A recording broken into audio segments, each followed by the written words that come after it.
우리 함께 말씀 보도록 하겠습니다. 함께 보실 말씀 에베소서 2장 우리 1절에서 3절 말씀을 다시 한번 보도록 하겠습니다.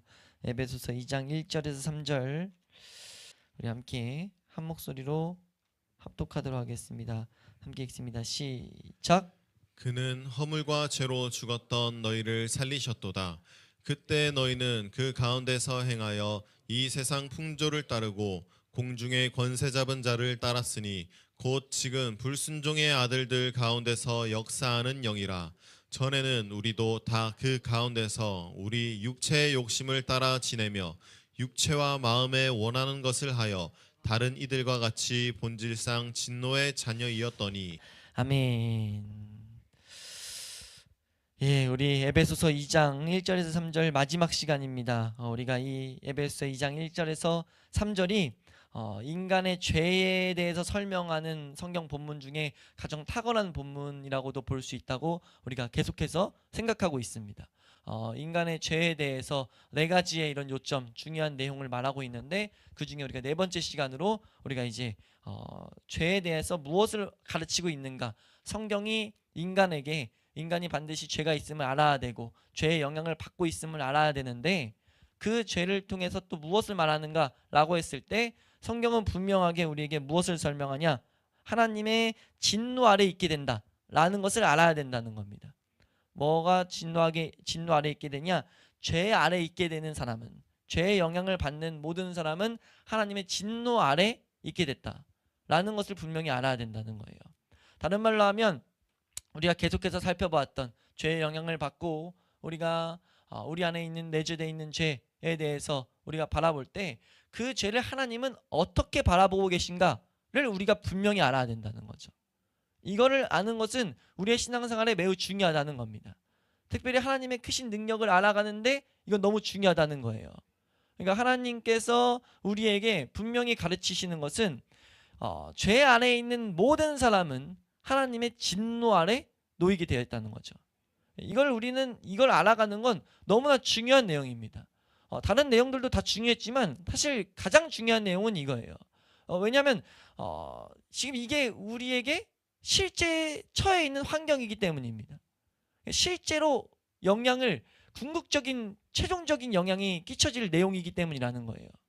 그래서 이 내용에 대해서 우리는 반드시 제대로 알아야 될 필요가 있다는 겁니다. 근데 문제는 뭐냐면 우리는 너무나도 우리의 삶이 자기중심적이고 나에게 시선이 돼 있다 보니까 나에게 일어나는 일들만 관심을 더욱더 갖게 되는 경향이 있어요. 근데 성경은 우리에게 무엇을 요구하냐면 이 세상의 원리와 이 세상이, 그래서 처음 시작 자체가 뭡니까? 이 세상을 지은 분이 하나님이다. 이거부터 가르치는 이유가 뭐냐면 우리가 눈을 돌려서 알아야 될 내용들이 있다는 거예요. 이게 왜 중요하냐면 사실 이 내용들이 실제 우리의 삶에 영향을 끼치고 있기 때문입니다. 우리는 눈앞에 있는 것만 쫓아가고 있는데 사실 그보다 중요한 원리가 이 세상을 주장하고 있다는 거예요. 이 세상에 큰 흐름이 흘러가고 있다는 거죠. 그래서 하나님은 이런 굵직굵직한 알아야 될 내용들을 분명하게 성경 곳곳에 우리에게 가르치고 계십니다. 그 중에 하나가 뭐냐면 하나님의 진노 아래 이 세상은 놓여 있다는 거예요. 지금 진노의 손길이 이 세상에 내려오기 전에 카운트다운에 지금 들어가 있는 것 같아요. 이 세상은. 진노의 손길이 내려오면 뭐가 됩니까? 심판이 이뤄지는 거죠. 이 세상의 마지막이 이뤄진다는 겁니다. 그 내용에 대해서 우리는 분명히 알아야 될 필요가 있다는 겁니다. 우리가 그 내용을 오늘 이 시간 간단하게나마 우리가 분명하게 생각할 수 있기를 축원합니다. 지금 사도 바울은 우리에게 분명히 가르치고 있어요. 우리도 다 다른 이들과 같이 본질상 진노의 자녀이었다 라고 말하고 있습니다. 이 내용을 강론하는 많은 목회자들이 설교하는 이 말씀을 가지고 설교했던 많은 목회자들이 큰 어려움들을 공통적으로 당했다는 것을 곳곳이 남겨놨어요. 어떤 어려움이냐라고 했을 때 이게 난해 구절로 다가온다는 거죠. 어려운 구절로. 사실은 성경을 큰 맥락으로 보고 성경 안에 있는 말씀들을 찾아가면 어려운 일이 아닌데 이게 왜 어렵냐? 인간의 시선으로 바라보다 보니까 난해 구절이에요. 난해 구절이란 뜻은 해석이 안 된다는 거거든요.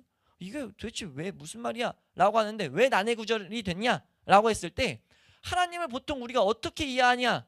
라고 하면 하나님은 사랑의 하나님이고 하나님은 복을 주실 수 있는 하나님이다 라는 개념들을 교회가 가르치고 그걸 알고 붙들고 나와요. 뭔 말인지 이해가 되세요? 그렇게 나아가다 보니까 복을 주시고 사랑을 주시는 분인데 왜 하나님이 진노의 하나님, 우리에게 진노를 행하고 계셔? 진노라는 그 말을 통해 가지고 이건 좀 말이 안 되는 거 아니야? 라고 해가지고 일각에서는 뭐 어떻게까지 설명하냐면 그거는 고대신에 대한 개념이야. 고대신이 무슨 말이냐면 그 해석이 뭐냐면 구약의 하나님이야.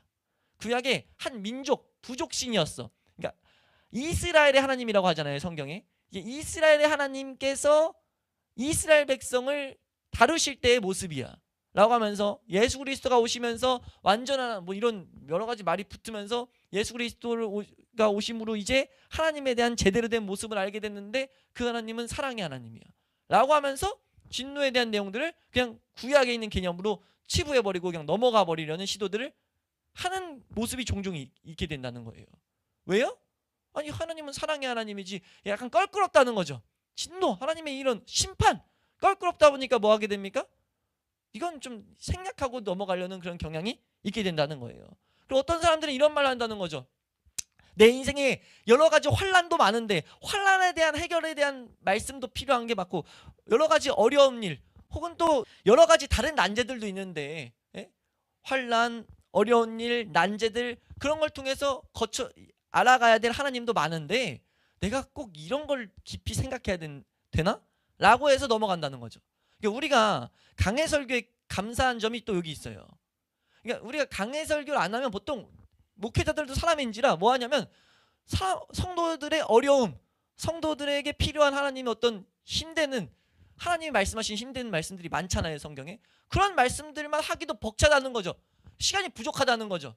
왜 이런 말씀에 우리가 주의를 기울이고 시간을 할애해야 되냐? 이런 질문들을 한다는 거예요. 이 성도들이.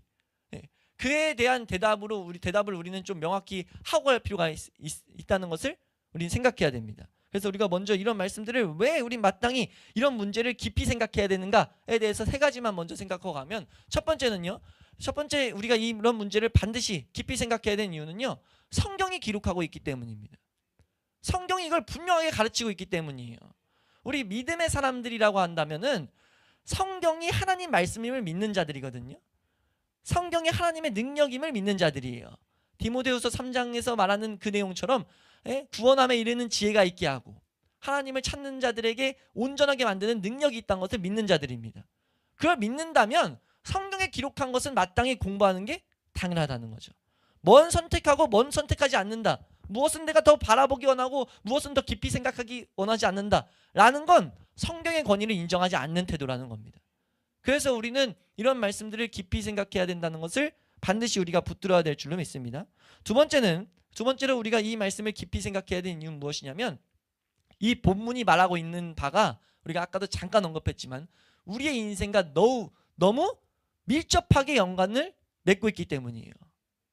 밀접하게 연관을 맺고 있고 나아가서 이 문제는 사실이기 때문입니다. 우리 성경을 믿는 자들은 예수님의 다시 오심, 하나님의 심판을 사실이라고 믿어요. 그것을 믿는다면 이 문제보다 시급한 일은 없다는 거죠.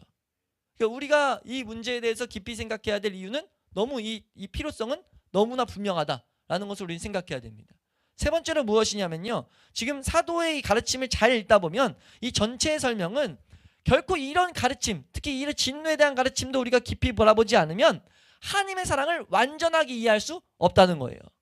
우리 하나님 사랑을 알아가야 되는데 하나님께서 우리를 사랑하시는 그 사랑을 봐야 되는데 이 내용을 배제하면요. 그 사랑을 온전하게 우리는 깨달을 수가 없습니다.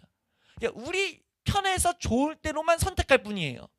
우리가 하나님의 사랑을 내 마음대로 재단해버릴 수 있다는 거죠. 우리가 말라기에서도 그런 말이 있잖아요. 하나님이 우리를 어떻게 사랑했냐라고 했을 때 하나님 말하거든요. 내가 너를 사랑하고 있었다. 그걸 듣고 이제 어떻게 사랑했냐 하는데 마치 그 말씀을 강론하면서 말씀을 드렸는데 마치 애들이 사춘기가 지나가면서 자기만의 어떤 생각을 갖고 이제 질풍노도의 시기 때 이런 말들을 하는 것들을 종종 뭐 드라마나 이렇게 주변에서 보게 되잖아요. 엄마가 나한테 뭐 해줬는데, 아빠가 나한테 뭐 해줬는데, 날 어떻게 사랑했는데 라고 말하는 그런 것들을 우리가 보게 된단 말이에요. 왜 그렇게 하죠? 그 자녀가 갖고 있는 시선은 한정돼 있기 때문이에요. 부모가 그 자녀를 위해서 어떤 뒷바라지라고 어떤 마음으로 대하고 있었는지를 만질 수가 없다는 거죠. 그걸 아는 방법은 부모가 돼봐야 안다 이런 말들을 하잖아요. 그와 비슷한 맥락으로 하나님께서 우리에게 주신 사랑은 그리스도인들을 풍성하게 하고 우리 그리스도인들을 하나님의 나라를 꿈꾸게 만드는데 그 사랑을 제대로 보지 못하게 되는 것이 이런 말씀을 외면할 때 발생한다는 겁니다. 그러니까 하나님은 이 말씀을 통해 가지고 분명히 우리에게 주시는 은혜가 무엇이냐? 하나님의 사랑을 분명하게 볼 수 있게 만든다는 거죠. 우리가 이 부분에 대해서 이 가르침, 진노에 대한 가르침을 진노에 대한 교리라고 이제 묶어놔서 교리라는 건 핵심 가르침이라고 말씀을 드렸었어요. 그러니까 진노의 교리라고 하는데 이 부분을 설명할 때 어떻게 정의를 내리냐면요. 우리 믿음의 선배들이 우리가 진노의 교리를 제대로 알지 않고서는 예수 그리스도께서 곧 하나님의 영원한 아들이 어째서 이 세상에 오셔야만 했는지를 제대로 절대 알 수 없다고 말해요. 그러니까 오신 이유를 우리 어렴풋이는 어렴풋이 사람 각각이 그려놓을 수는 있어도 절대 이 진노를 빼놓고선요 하나님이 보내신 이유를 깨달을 수 없다는 거죠. 반대로 말하면 뭡니까? 진노 때문에 예수 그리스도를 보냈다는 거예요. 이건 너무나 밀접한 예수 그리스도를 믿는 기독교에는 너무나 중요한 가르침이라는 겁니다. 그래서 우리가 이 내용을 반드시 우리가 깊이 생각해야 된다. 우리가 좀만 더 생각해 보면 우리가 어떻게 구원을 받을 수 있었는가, 그러니까 그걸 생각할 때 지금 십자가에 대해서 예수님이 우리를 위해서 죽었다. 우리가 생각해 볼 수 있어야 된다는 거예요. 왜 죽어야 되는데? 이런 생각해 보잖아요. 아니 우리가 구원받는다 했을 때 구원받기 위해서 왜 예수님이 죽어야 되는데? 구원받기 위해서 우리가 뭘 믿어야 된다고 합니까? 죽으신가 부활을 믿어야 된다고 해요. 그럼 그걸 왜 믿어야 되는데? 그게 왜 구원의 모습인데? 우리가 그런 생각들을 해볼 수 있지 않습니까? 왜 예수 그리스도의 피를 통해서 우리가 구원을 받는다 이런 설명을 성경은 하고 있는가라고 했을 때 이 하나님의 진노에 대한 교리를 모르면 그에 대한 설명이 완벽한 설명이 나올 수가 없다는 거죠. 하나님의 진노 때문에 이 구원의 계획은 필요했다는 겁니다. 우리가 그것을 분명히 알아야 될 줄로 믿습니다. 그래서 우리가 이 복된 가르침, 이 가르침을 깊이 생각해야 돼야 될 중요한 이유들이다라는 걸 생각하면서 우리가 이 가르침을 이제 살펴보면요, 이 가르침의 핵심 내용은 이겁니다. 이 세상에 태어난 모든 사람이 중요한 이제 대목이에요. 이 세상에 태어난 모든 사람이에요. 한 사람도 빼놓지 않고 모든 사람이 하나님 진노 아래 그냥 놓여 있었다는 거죠. 이렇게 자세히 설명을 조금이지만 좀 더 자세히 설명할수록 이건 뭐예요? 거부감을 일으킬 수밖에 없어요. 하나님이 신이라면 이 세상 만들었다며 왜 이 세상에 대고 이 세상을 놓고 진노하고 있는데? 그런데 여기서 하나 우리가 정리하고 가야 될 것은 이 진노에 대한 개념이 좀 오해되고 있어서 그런 일이 발생된다라고도 이 설명이에요. 이제 그 너무 탁월한 설명이거든요. 진노 단어 자체가 뭐냐면 막 뿜어내다 막 흥분된 이런 단어의 표현이에요. 그래서 성경 어디에 사람이 성내는 것이 옳지 않다 막 이런 표현을 하는데 사람 안에 이제 하면은 막 혈기 오른, 그래서 이걸 어떻게 하냐면 자제력을 잃어버리고 포관하며 폭력적인 행동은 사람의 분노. 그러니까 이 뭐예요? 진노라는 단어가 사람에게 들어갔을 땐 이렇게 보통 해석됩니다. 자제력을 잃어버리고 폭언을 막 하고 폭력적인 행동을 하는 그런 모습. 그게 진노하다, 이런 사람이 진노했다 이런 표현이거든요. 근데 우리가 이 부분을 잘 못 지은 거예요. 이런 개념을 짓고 생각을 더 했어야 되는데 그냥 진노라고 했을 때 보통 이 단어를 접하면 사람들이 딱 생각하는 게 자제력 있고 막 화나 있어 혈기를 막 뿜어내는 그런 것들이 담겨 있다 보니까 이게 하나님과 오버랩이 안 되는 거죠. 하나님이 어떻게 자제력을 잃어버리고 막 폭언과 폭력으로서 막 이런 분노를 뿜어내냐라는 것을 우리가 받아들일 수가 없는 거예요. 뭔 말인지 이해되시나요?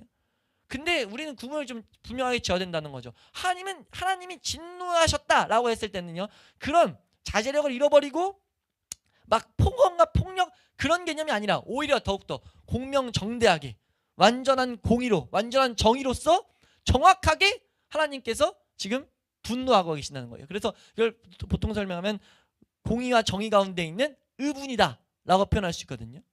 의로운 분노로 지금 하나님은 그 분노를 이 세상에 뿜어내고 계신다 라고 말하고 있어요. 이걸 우리가 잘 이제 바라보면요, 이 생각을 가지고 바라보면 이 하나님의 진노하심은요 하나님의 사랑하심의 다른 측면입니다. 그러니까 하나님의 사랑이 나타나고 있는 하나의 장면이에요. 이걸 우리는 정확히 해놓고 가야 된다는 것을 새겨놓을 수 있길 축원합니다. 왜 우리가 이것이 왜 사랑이냐라는 것을 좀 생각해 봤을 때 하나님의 사랑으로 이 세상이 지어졌다는 것을 성경은 우선 말해요. 하나님이 인간을 사랑하셔서 이 세상을 지으시고 이 세상 모든 것들을 사람에게 주셨다. 하나님이 사람을 사랑하셔서 사랑에 대한 결과였죠. 마치 부모가 자녀를 사랑해서 모든 걸 주는 것처럼 모든 걸 줬단 말이에요. 예, 모든 걸 주셨는데 문제가 어떤 문제가 발생됐냐면 사람이 그 하나님을 떠나버렸어요. 떠나버리는 순간 하나님을 거부해버렸죠. 하나님을 거부하는 순간 하나님이 이제 맺어놨던 언약을 파괴했단 말이에요. 그걸 떠나는 순간 어떤 문제가 발생했냐면 사람에게 아무것도 남지 않는 문제가 발생했습니다. 그러니까 하나님으로 채워지게 사람이 지어져 있었는데 그러니까 하나님으로 채워져야 될 인간에게 하나님이 아예 없어져 버렸어요. 그래서 성경은 뭐라고 표현하냐면 하나님을 떠난 인간은 아무것도 남지 않은 상태가 됐다. 공허한 상태가 됐다. 빈 상태가 돼버린 거죠. 그리고 하나님을 떠나면서 뭐가 옳은지 그른지를 다 잃어버렸어요. 혼돈과 공허가 찾아왔죠. 그로 말미암아 흑암이 깊음 위에 처해 있는 상태가 됐습니다. 미래에 대한 아무런 희망이 없는 상태가 돼버렸어요. 그러니까 다른 말로 이걸 좀 다른 식으로 표현하면 하나님의 사랑을 떠난 모든 인간에게 가장 비극적인 문제가 생겼죠. 아예 사람이 아무것도 아닌 상태가 된 거예요. 거기서 끝나는 것이 아니라 마귀와 합하여가지고 마귀가 처해져야 될 영원한 멸망에 들어가 버린 상태가 됐습니다. 그 문제를 일으킨 원인을 성경은 죄라고 말합니다. 죄. 원죄가 들어왔고 그로 인한 죄를 짓는 것. 그 죄가 하나님을 떠나 있는 상태를 막 증거하고 있다고 성경은 말하고 있어요. 하나님은요 그 죄에 대한 진노를 뿜어내고 계신 거예요. 왜요? 사람을 온전하게 만들었던 하나님과의 관계를 부서뜨린 것이 죄이기 때문에. 그러니까 그 죄를 완벽하게 도말하기를 하나님은 작정하셨다는 거죠. 죄가 이 세상에 아예 없애버리게 심판하시려고 작정하셨어요. 그게 하나님의 진노의 대상입니다. 근데 문제가 뭐예요? 문제는 사람들이 그 죄를 사랑한다는 거예요. 우리를 비극으로 빠뜨려 놓은 그 죄를 뭣도 모르고 그냥 사랑하고 있다는 거죠. 그러니까 되게 우매한 모습으로 빠져버리게 된 거예요. 그래서 하나님이 심판해야 될 그 심판과 함께 지금 심판받을 위기에 처해 있다 라는 것을 성경이 계속 말한다는 거예요. 그래서 우리는 뭘 알아야 되냐면 하나님의 진노가 얼마나 진노하심이 큰지를 알아야 돼요. 뭐에 대한요? 죄에 대한. 우리 안에 있는 죄에 대한. 그러니까 사람을 미워하시는 게 아니고 그 안에 하나님을 보지 못하게 한 그 죄를 미워하신다는 거죠. 근데 비극이 뭐라고요? 사람이 그 죄를 사랑하고 있다고요.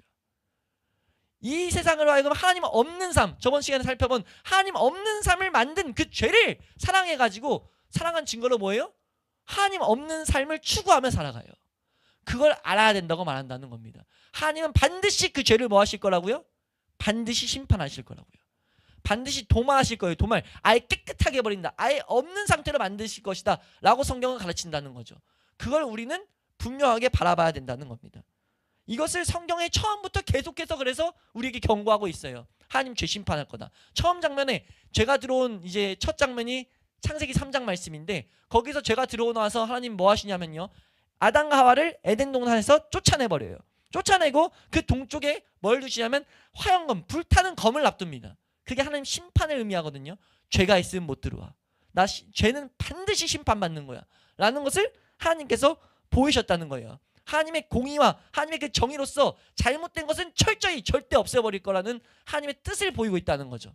우리는 그 하나님의 진노하심, 하나님의 심판을 통해서 뭘 봐야 되냐면 하나님은 반드시 죄를 심판하신다. 그리고 뭘 봐야 돼요? 근데 비극은 나는 그 죄를 사랑한다. 그래서 하나님은 죄와 싸우라고 명하신다. 그와 함께 도말당하지 말라고. 그 진노의 대상이 되지 말라고 하나님 말한다는 거죠. 하나님의 진노하심이 얼마나 엄숙하고 무서운지 알도록 성경은 계속해서 경고해요. 소돔과 고모라를 통해서 이스라엘 백성, 구약의 역사 전체가 그겁니다. 말 안 들으면 바벨론을 보내고 갈대아의 사람들을 보내고 바벨론, 아수르 보내가지고 뭐 하십니까? 블레셋을 보내서 뭐 합니까? 이스라엘 백성에게 심판의 매를 가하시는데 그 매가 정말 잔혹하게 이를 데가 없어요. 끔찍하게 이를 데가 없습니다. 엄청난 비참한 현상들을 보여주는 거예요. 근데 그게 뭘 보이는 겁니까? 우리가 이 세상에서 깨달아야 된다는 거죠. 죄에 대한 심판은요 결국 뭐냐면요 영원한 나라에 가서 영원토록 하나님의 진노하심을 맛보는 겁니다. 하나님이 죄를 얼마나 미워하시는지를 피할 수 없는 그 가운데 계속해서 그 가운데 떨고 있는 거예요. 그래서 비극이라는 거죠. 하나님이 지옥이라는 것을 무섭게 만들어 놔가지고 그것이 지옥이 비참한 게 아니고요. 우리가 이렇잖아요. 공포감 같은 걸 경험해 봤잖아요. 공포. 이 세상에서 하나님이 공포감 같은 걸 경험하게 하시는 이유가 그런 맥락이 있거든요. 물론 공포 영화를 만들어서 세상을 떨게 하는 귀신 역사 말고요. 우리가 순수하게 겪는 공포 같은 게 있잖아요. 어떤 공포가 있습니까? 우리 그 엄한 부모님의 밑에서 혹시 자란 자녀들은 부모가 화나면 그때 오는 공포가 있어요. 무서움. 뭔 말인지 이해가 되세요? 군인 남자들은 조금 경험해 볼 수 있는, 군인에서 상하 체계가 명백한 곳에서 지휘관의 명령을 어겨가지고 그러니까 무조건 이건 얼차례야. 얼차례인데 상관이 너무 기분이 안 좋아. 그리고 이제 부대에 들어와요. 들어올 때 상하 체계가 명백하면 명백할수록 뭘 느끼냐면 죽었다 이제 막. 알겠죠? 이거 느낌 많아. 이 공포감에 대한 느낌. 네. 우리 선생님들이 학교 다닐 때 무서운 호랑이 선생님이 들어오는데 이거 무조건 우리 혼나. 그 전에 오는 그 무서운 공포감. 뭘 말하는지 좀 이해가 되세요? 진짜 공포감의 사실 일부를 보고 있는 건데 이 세상을 지으신 제가 설명드린 이 설명 중에 공통점이 뭡니까? 지위가 있고 힘이 있고 능력이 있는 대상이 날 벌하려고 할 때 사람은 공포감을 느끼게 돼 있어요. 이해가 되세요? 내가 그걸 피해갈 수 없다는 걸 알 때, 요즘은 그게 다 무너져가지고 상하 체계가 무너져가지고 뭐 혼낸다고 해도 혼내봐라 뭐 이러고 있는데 그게 아니라 이게 명백하면 명백할수록 공포감을 갖는단 말이에요. 근데 우리가 생각해 보라는 거예요. 성경은 지금 보인다는 거죠. 이 세상을 지은 능력에 한이 없는 그 창조주가 나에게 진노하심을 뿜어낼 때 그걸 어떻게 견디냐는 거죠. 그 분노를, 나에게 아니라 진노를 뿜어내는 대상이 됐을 때 어떻게 견딜 수 있겠냐는 거예요. 하나님이 그거를 보라고 말씀하신다는 겁니다. 왜요? 사랑의 다른 측면이라는 거예요. 하나님이 그곳에 우리가 빠지지 말라고 성경은 경고하라는 겁니다. 그걸 우리에게 분명하게 성경은 말하고 있다는 거죠. 그래서 신약 성경에 넘어와가지고 설교의 최초의 신약 성경 최초의 설교자가 누굽니까? 세례 요한이거든요. 세례 요한의 말이 그거예요. 회개하라, 천국이 가까웠다. 이 말의 해석이 뭐냐면요. 그러면서 해석을 한 부분도 있고 임박한 진노를 피해라. 그게 하나님이 처음 맡긴 설교자의 제목이었어요. 너희는 임박한 진노를 피해야 된다. 예수님도 오셔서 말씀한 게 뭡니까? 회개하라. 너희는 모두 세례받아서 임박한 진노를 피해라. 동일한 메시지를 말하거든요. 하나님의 진노의 대상이 되지 말라. 진노의 대상인 죄와 함께 있지 말아라. 내가 이 죄를 처리하러 왔다. 그래서 예수 그리스도의 오심이 복음이 되는 겁니다. 그 죄를 바라볼 때 하나님의 진노의 대상이라는 것까지 온전히 바라봤을 때 그때 그 공포감에서 해결할 수 있는 오직 유일한 길이 예수밖에 없다는 것을 보게 될 수밖에 없는데 그때 예수 그리스도는 복음이 되는 거예요. 살 길이니까 복음인 거죠.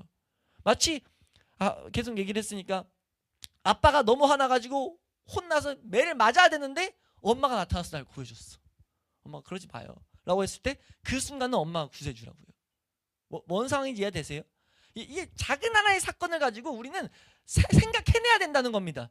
그 다가올 임박할 진노가 사실 이 세상에서 설명드린 것들이 얼마나 사실 작은 일이에요. 우리가 사실 이겨낼 하나의 사건이란 말이에요. 근데 하나님이 흔적으로 남겨서 보이고 계신다는 거죠. 그 창조주가 뿜어낼 진노가 얼마나 무서운지를 우리는 바라볼 필요가 있다는 겁니다.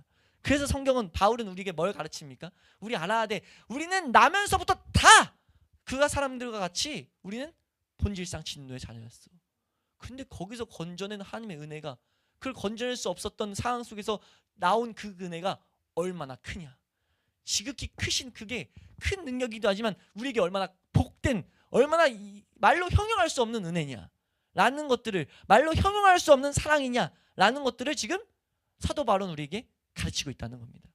우리가 이것을 올바로 바라볼 수 있길 축원합니다. 성경은 너무나 이걸 경고하고 있어요. 하나님의 사랑을 말하면서 이걸 반드시 말합니다. 하나님의 사랑에 함축된 구절이 하나 있어요. 성경에. 이건 뭐 옛날엔 요즘은 안 외워서 그런데 옛날엔 다 외웠던 하나님의 사랑이라고 하면 이거 딱 외워요. 교회에서 다 외우게 하죠. 혹시 몇 장인지 아세요? 요한복음 3장 16절. 거기 하나님의 사랑에 함축된 구절입니다. 근데 거기 뭐가 나타나는지 아세요? 하나님의 임박한 진노가 나타나요. 잘 읊어보세요. 하나님이 세상을 이처럼 사랑하사 독생자를 주셨어요. 하나님의 크신 사랑이죠. 그 뒤가 뭡니까? 한번 잘 읽어보실까요? 함께 읽어보겠습니다. 시작. 하나님이 세상을 이처럼 사랑하사 독생자를 주셨으니 이는 그를 믿는 자마다 멸망하지 않고 영생을 얻게 하려 하심이라. 아멘. 성경에 신약에 어디에 하나님의 임박한 진노를 설명하지 않고 있냐고요. 가장 사랑을 말하는 이곳에서 사실 뭘 말하고 있어요? 이는 그를 믿는 자마다 멸망하지 않게 하기 위하다는 거죠. 멸망하는 게 왜 멸망합니까? 하나님의 진노 때문에 지금 멸망한다는 거예요. 하나님의 진노 때문에 지금 멸망받을 위기에 처해 있었다는 거죠. 그로부터 건진받았다라는 걸 말하는 거예요. 더욱더 상세하게는 3장 우리 36절 말씀 보면요. 3장 36절은 더 상세히 설명합니다. 3장 36절 함께 읽습니다. 시작. 아들을 믿는 자에게는 영생이 있고 아들에게 순종하지 아니하는 자는 영생을 보지 못하고 도리어 하나님의 진노가 그 위에 머물러 있느니라. 아멘. 멸망을 더욱더 구체적으로 설명하고 있죠. 분명하게 설명합니다. 왜 멸망합니까? 하나님의 진노가 그 위에 머물러 있기 때문이에요. 이 진노를 우리는 어렴풋이나마 찾아가야 됩니다. 우리는 주목해야 돼요. 이 진노를 발견해내야 됩니다. 이 세상 구절 통해서 하나님이 지금 우리에게 이 세상에 진노하고 계신다는 것을 분명히 봐야 된다는 거죠. 이거는 사랑의 사도라고 하는 이 사도 요한을 사랑의 사도라고 하거든요. 하나님의 사랑을 나타낸 사도. 그 사도의 서신서에 기록되어 있다는 것은요, 뗄 수 없는 진리라는 거예요. 바라만 봐야 하는 하나님의 사랑의 이편이라는 겁니다. 사랑을 볼 수 있는 하나의 모습이라는 거죠. 사도 바울도 동일하게 말하죠. 사도 바울이라는 인물이 뭡니까? 에베소서도 썼지만 하나님 앞에 어떻게 보면 이 신약 시대에 가장 크게 쓰임받은 인물, 우리가 평가하기엔, 하나님 평가하기엔 다를지 몰라도 우리가 보기에 성경을 13권, 14권까지 쓴 사람이거든요. 성경을 쓰도록 쓰임받은 인물이 계속 말하는 게 뭡니까? 진노를 말하고 있어요.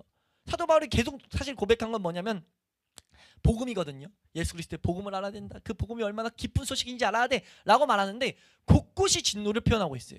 로마서 1장 18절 말씀 보시면 함께 읽습니다. 17절부터 볼까요? 17절 함께 읽습니다. 시작. 복음에는 하나님의 의가 나타나서 믿음으로 믿음에 이르게 하나니 기록된 바 오직 의인은 믿음으로 말미암아 살리라 함과 같으니라. 복된 것을 가르친 다음에 바로 보이는 게 뭐냐면 18절입니다. 시작. 하나님의 진노가 불의로 진리를 막는 사람들의 모든 경건하지 않음과 불의에 대하여 하늘로부터 나타나나니. 진노가 분명 나타날 거라는 거죠. 우리가 보고 있는 에베소서 5장 6절 말씀도 한번 보시면요. 에베소서 5장 6절 말씀. 에베소서 5장 6절입니다. 시작. 누구든지 헛된 말로 너희를 속이지 못하게 하라. 이로 말미암아 하나님의 진노가 불순종의 아들들에게 임하나니. 아멘. 우리는 분명하게 알아야 될 것이 무엇이냐? 하나님의 진노하심을 알아야 돼요. 진노하심을 안 말하고 하나님의 사랑으로 복음이 전해질 수 있다? 구원이 성취될 수 있다? 그건 불가능입니다. 그건 불가능해. 인간의 완악한 심령은요, 받아들이지 않아요. 받아들인다고 하는 모습은요, 그냥 내가 이 세상에서 복받기 위해서, 그건 눈속임이에요. 눈속임. 닥쳐있는 그 심각한 상황에서 해결되지 않을 수 있다는 겁니다. 참된 구원이 일어나지 않은 걸 수 있다는 거죠. 구원은요, 임박한 진노로부터 피해짐이 은혜예요. 그게 구원이에요. 그런 자리 이동이 생긴 다음에서야 이 세상에서의 회복이 시작함으로써 증거가 된다는 겁니다. 우리 데살로니가에서도 그런 성경 내용이 나오는데, 이건 제가 말씀드리면 복음을 봐도 바울이 요약해요. 요약해 주면서 지금 예수 그리스도께서 돌아오고 그를 돌아오신 것이 반드시 있고 사람들이 그를 기다리고 있다. 나도 기다리고 신약시대 사람들은 기다린다라는 걸 설명하면서 어떤 표현을 하냐면요, 무엇 때문에 기다리냐라고 할 때 그리스도께서 우리를 임박한 진노에서 구원하셨기 때문에 바라고 기다리고 있다라는 표현들을 해요. 분명히 이것을 우리에게 가르치고 있다는 거죠. 네. 우리가 이 말씀을 마무리하면서 우리가 이 죄에 대한, 하나님의 진노에 대한 개념부터 우리의 신앙생활을 제대로 시작하지 않으면요, 도저히 우리는 하나님의 긍휼을 이해할 수도 없고 우리가 하나님의 사랑을 이해할 수 없다는 것을 분명히 해야 됩니다. 죄에 대한 하나님의 진노를 인식할 때만 이 은혜를 제대로 깨달을 수 있다는 거죠. 당연하지 않겠어요? 진노하심의 크심을 보면 볼수록 예수 그리스도의 보내심은 우리에게 찬양할 대상이 될 수밖에 없다는 거예요. 우리가 분명히 봐야 될 것은 사도 바울이 지금 우리에게 주 예수 그리스도를 믿기까지, 예수 그리스도를 제대로 영접하기까지 하나님의 진노 아래에 있다는 것을 분명하게 말하고 있습니다. 하나님의 진노는 죄에 대한 표현이죠. 죄를 심판하심을 나타내는 하나의 표현입니다. 우린 그것을 명백하게 해가지고 우리가 이걸 정확히 놔야 된다는 거죠. 사실상 우리가 죄 가운데 죽어버리면 우리가 영원한 심판에 들어가게 된다는 것을 분명히 알라고 성경은 말하고 있다는 겁니다. 이게 성경의 분명한 가르침이죠. 네? 죄에 대한 하나님의 진노는 지옥에서 최종적으로 분명히 나타난다. 우린 이걸 알고 이것을 피한 그거에 대한 감사가 명백해야 되고, 거기서 시작해야 뭡니까? 긍휼과 사랑에 충만해지고 그 가운데 하나님을 더욱더 바라보게 되고, 사실 그게 왔는데 다른 어떤 것들이 안 감사하겠냐고요. 그러니까 바울이 말하잖아요. 내게 능력 주신 자 안에서 나 모든 거 할 수 있다라고 말하는데, 바울이 뭡니까? 그 앞에 보면 나 예수 그리스도 아는 지식을 알았다 라고 할 때요, 그 바울은요 예수 그리스도가 나에게 어떤 구세주였는지, 어떤 복을 가져왔는지를 명확히 알게 된 거예요. 그러니까 뭐예요? 내가 이 세상에서 비천에 처하나, 내가 배고픔에 처하나, 이거 나 사실 나 아무렇지 않아. 나에겐 구원이 왔는데, 나에겐 생명이 왔는데, 이런 것들을 가끔 보잖아요. 가끔 얘기 듣단 말이에요. 전쟁 나가가지고 정말 죽을 위기에 처했다가 살아난 사람은요, 인생의 감사를 알아요. 살고 있다는 것 자체가 감사함을 알아요. 그걸 제대로 본 사람은 본 사람일수록. 맞잖아요? 내가 먹을 수 있는 것만 감사한데, 내가 거기서 100만 원짜리 음식을 못 먹어서 슬프고, 이런 거 보면 뭐라고 합니까? 그런 인생의 좀 현자들이라고 하죠. 지혜를 좀 아는 자들이, 우매한 인생이요, 지금 뭐가 중요한지 모르고 네가 살아있다는 것이, 뭔가 이렇게 세상을 바라보는, 인생을 바라보는 눈이 달라진다고요. 무슨 말인지 이해가 되십니까? 근데 물론 그렇게 하고 나서도 이 세상의 삶의 끝이라면, 그럼 사는 김에 좀 더 이렇게 사는 게 좋지, 그런 개념을 지을 수가 없어요. 근데 성경은 분명 말한다는 거죠. 인생은 이 세상의 끝이 아니라 영원한 세계가 분명히 우리 앞에 놓여 있다. 이걸 알도록 주신 것 중에 하나가 뭡니까? 출산의 신비예요. 출산의 신비는 하나님이 이거 알도록 주신 하나의 나타냄입니다. 하나님의 계획의 나타냄이에요. 아기들은 9달 10달 동안 뱃속에서 뭐합니까? 이것만이 내 인생의 전부인 것처럼 살아가요. 그리고 여기서 나가면 죽는다 생각할 수 있다고요. 그래서 안 나가려고 바둥바둥 있는데 나오는 순간 뭐가 펼쳐지는 거예요? 새로운 이 세상이 펼쳐지는 거라고요. 그와 같이 우리 인생이 죽으면 끝난다 우리는 생각하지만, 거기서 끝나지 않는다는 거예요. 성경은 그걸 반드시 알아야 된다는 것을, 이것을 알기 위해서 기도하라는 것을 우리에게 가르치고 있다는 거죠. 우리가 하나님의 진노 아래, 우리의 인생 다음은 모든 사람이 진노 안에 놓여 있다는 것을 우리는 분명히 알아야 됩니다. 누구만 제외하고요? 예수 그리스도에 대한 믿음을 가진 자들만 제외하고.